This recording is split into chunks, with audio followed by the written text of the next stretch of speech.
Hola, ¿qué tal? Mucho gusto con Jorge y con Vero. Siempre es un buen espacio estar aquí con ustedes. Y creo que también por la coyuntura, especialmente como te escuchaba Vero, en el marco del inicio de clases y lo suscitado también en el colegio Dillon hace 2 semanas aproximadamente. Creo que es sumamente importante rescatar esto que comenta Jorge en términos de que por lo general siempre el discurso es que no hay herramientas, no hay presupuesto, no existen protocolos, cuando en realidad no es así. Ecuador es uno de los países en América Latina en que tiene reconocido solamente en la Constitución un montón de avances en materia de derechos sexuales y reproductivos para las niñas, adolescentes y mujeres. También en el marco del acceso a la educación y el derecho a la educación, el reconocimiento de la educación sexual integral como parte de la educación, y esto reconocido en la sentencia Paola Guzmán Albarracín y otras versus Ecuador. Entonces, como decía Jorge, es sumamente importante posicionar que Ecuador cuenta con las herramientas más que necesarias, cuenta con una sentencia histórica a nivel regional que reconoce por primera vez que la educación sexual integral es parte de la educación y no podemos hablar del derecho a una educación integral si no existe la educación sexual integral en las aulas. Entonces, lo suscitado también en el colegio Dillon a esta menor de edad evidencia justamente cómo estos protocolos existen, sí, pero no se aplican. O si se aplican de manera muy escueta y lo que sucede y lo que es más común es que no es integral. Desde parte del Estado siempre es una cuestión en la que, digamos, tratan de posicionar que han capacitado a docentes, a equipo educativo, etcétera. Sin embargo, digamos, es evidente también que el trato de la educación sexual integral y más que nada el posicionamiento de la atención a la violencia sexual en las aulas no es integral y por esa razón se siguen viviendo hechos como los que vivió Paola en el 2002. Ahora, Valesquita, la pregunta que nos queda acá es, ¿qué debió haber hecho la escuela, en este caso el colegio Dillon? ¿Qué debió haber hecho frente a un estudiante que viene con una denuncia de este tipo?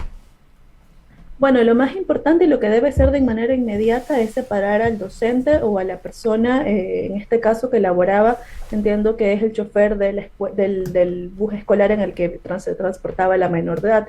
Y ahí es muy importante tener en cuenta que si bien, y esto pensando en las respuestas que puede decir el Estado, ¿no? Que si bien no es un aula, no es un ámbito educativo como tal, es una actividad conexa a las actividades educativas que tienen los niños, niñas y adolescentes. Como por ejemplo, otra actividad conexa aparte del bus escolar puede ser el bar del colegio, por ejemplo. Que si bien no es un aula, que si bien no es un docente o un rector, como le pasó a Paola, es una actividad conexa al derecho a la educación.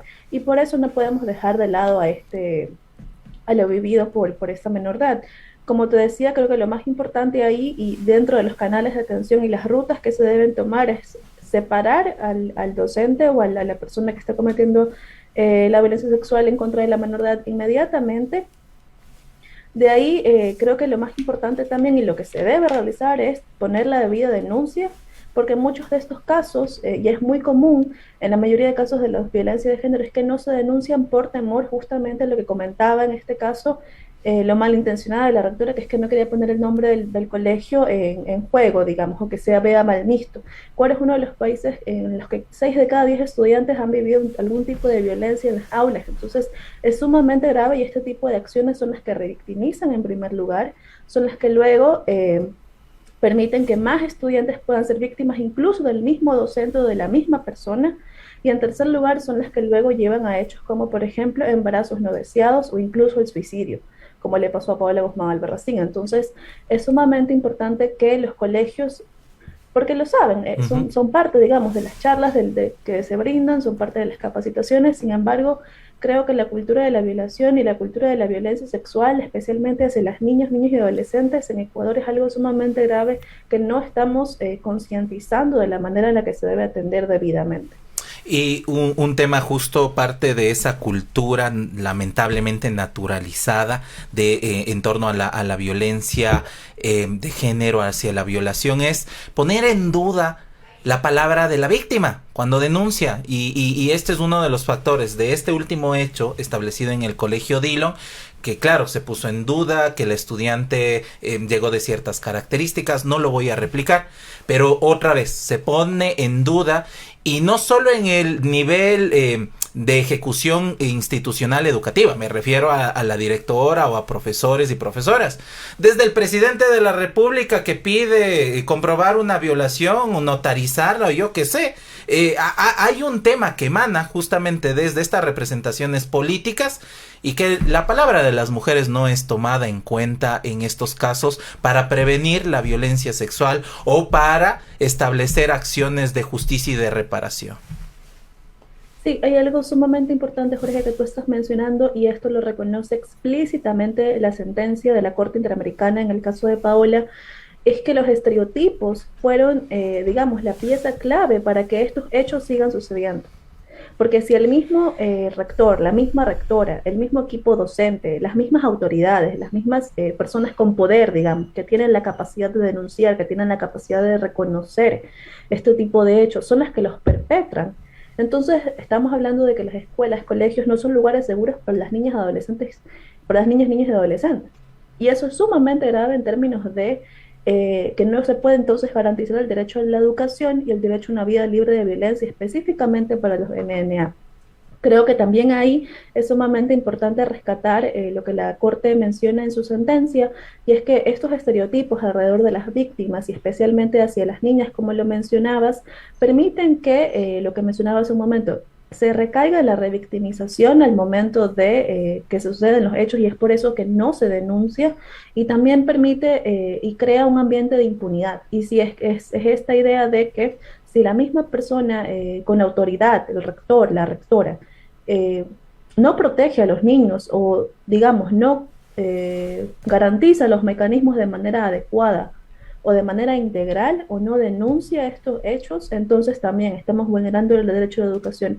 Y ahí hay algo sumamente importante, y es que Ecuador actualmente no está cumpliendo con las medidas de no repetición que dictó la Corte en su sentencia, específicamente con las 4 medidas de no repetición que son las de carácter más estructural que dictó la Corte. Entonces, como decían al inicio, creo que es sumamente importante recalcar que Ecuador cuenta con las herramientas adecuadas, simplemente no las implementa y no las garantiza.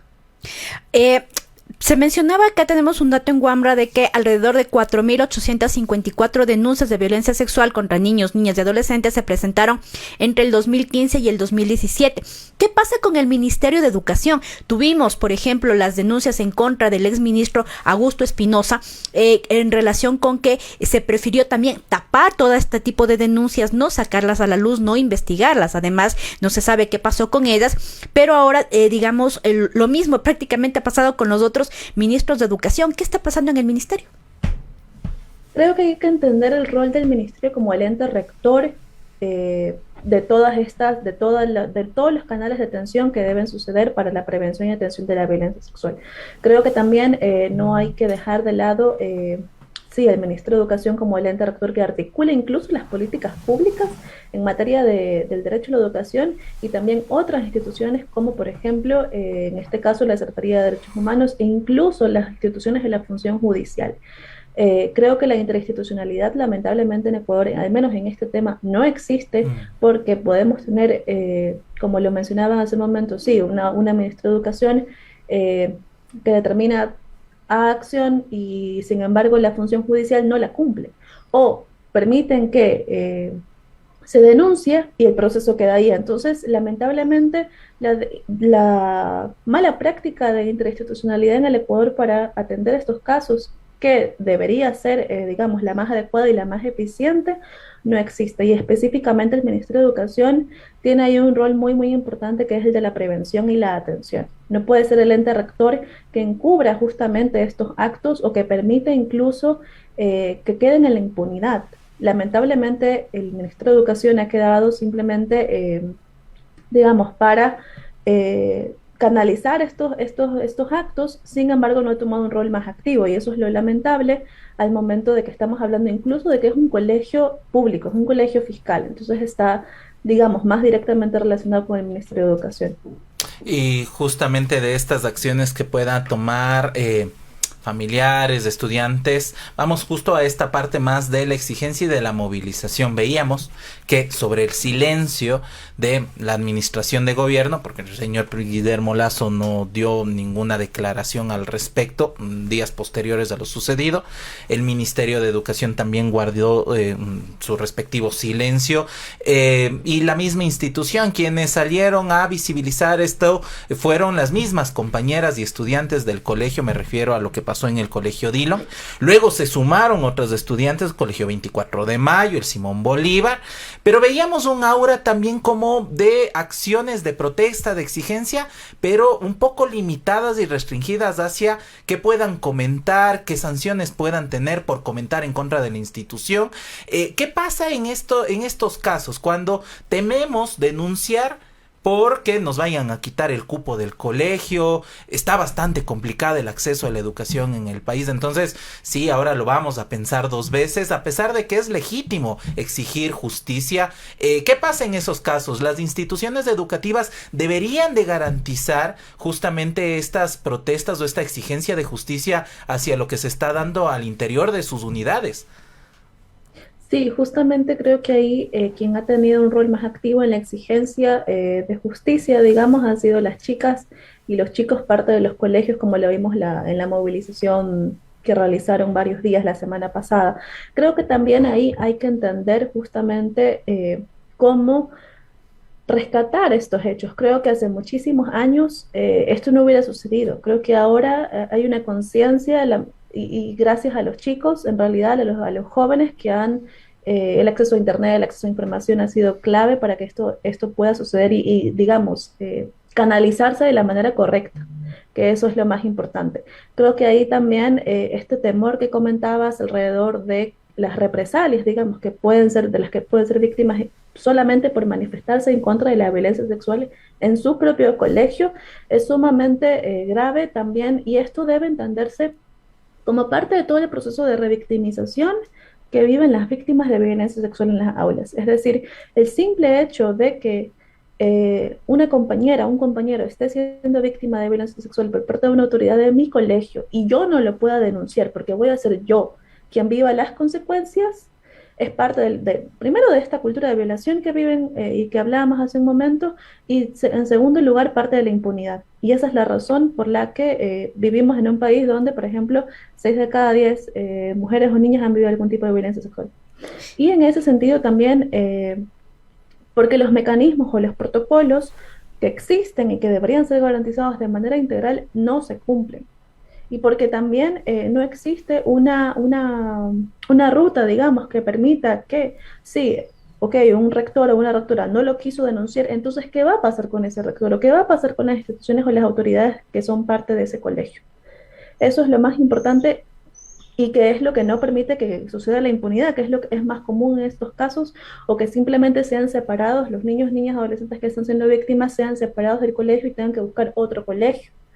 Y es ahí donde normalizamos la violencia sexual y es ahí donde normalizamos estos hechos que ni siquiera deberían ser parte del escenario, al menos en los colegios y en las escuelas.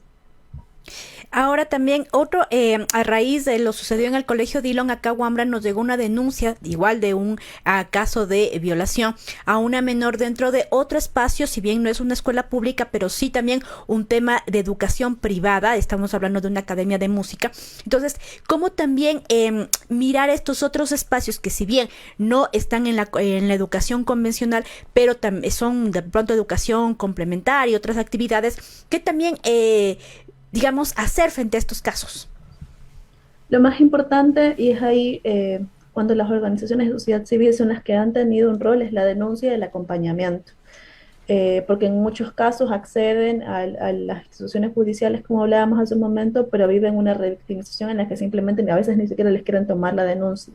Este caso en particular, pero no sé de qué ciudad, supongo que les llegó a ustedes directamente, no sé de qué ciudad es, pero voy a dejar el número del CEPAM Guayaquil, donde damos atención y acompañamiento integral a las víctimas de cualquier tipo de violencia, desde acompañamiento psicológico, legal, institucional, psicosocial. Es 099 11 13 526 en caso de que ella quiera comunicarse y recibir el acompañamiento, que igual, digamos, en este proceso lo más importante es poner la denuncia y que esto no quede en la impunidad. No, y de acuerdo que existan organizaciones o espacios que den acompañamiento, asesoría jurídica, además con una mirada que no revictimice justamente, porque digo, y esto es una tarea pendiente de todo el ecosistema o el espacio de acompañamiento jurídico, que tengan esta mirada, porque muchas veces familiares de víctimas no se acercan a la denuncia porque ya se encuentran con estos obstáculos, no saben cómo hacerlo, unas respuestas no adecuadas, y claro, ahí abandonan estas acciones de denuncia y de búsqueda de justicia. Valesca, te agradecemos. Antes de cerrar, justamente conversar qué acciones está realizando, qué actividades está realizando el observatorio. Se dio esta sentencia histórica sobre lo sucedido con Paola Guzmán Albarracín, que nos lleva a esta conversación, nos lleva no a resignarnos y decir, bueno, así mismo es. No, así no debe ser, y se deben establecer acciones concretas. ¿Qué acciones ha establecido el observatorio en este tiempo? Sí, el Observatorio Paola Guzmán Albarracín fue un observatorio creado a partir de las organizaciones demandantes, en el caso de Paola Guzmán Albarracín, es decir, el CEPAM Guayaquil y el Centro de Derechos Reproductivos, y fue creado justamente con el objetivo de visibilizar y dar a conocer, digamos, el cumplimiento, el estado del cumplimiento de la sentencia de Paola Guzmán Albarracín, específicamente en las medidas de no repetición. ¿Y por qué específicamente las medidas de no repetición? Porque son estas medidas las que garantizan, en primer lugar, como lo dice el título, que no se repitan los mismos hechos que vivió Paola, pero también son las que inciden directamente en el sistema y en las políticas públicas a nivel estructural en el Estado de Ecuador. Actualmente son 4 medidas de no repetición que el Estado tiene por cumplir. La primera es que tenga y disponga, digamos, mecanismos y protocolos claros en la manera de la capacitación, detección temprana, fiscalización, supervisión, incluso rendición de cuentas por parte de las entidades públicas y privadas también para la atención de la violencia sexual en las aulas. La segunda medida de no repetición es que se diseñen protocolos en espacios educativos e incluso de salud que faciliten la denuncia, es lo más importante, y la confidencialidad para las víctimas, incluso no solamente para las víctimas directas, sino también para testigos, que es lo que suele suceder cuando la víctima no quiere denunciar. La tercera medida de no repetición es que se incorpore de manera obligatoria, tanto en instituciones educativas privadas como públicas, la educación sexual integral de manera obligatoria. Y esto es algo que actualmente no sucede. Ecuador ha cumplido, sí, con varias medidas que establece la Corte. Sin embargo, por ejemplo, con la medida número 11, que reconoce que se garantice también la educación sexual integral de manera obligatoria en las aulas, no sucede.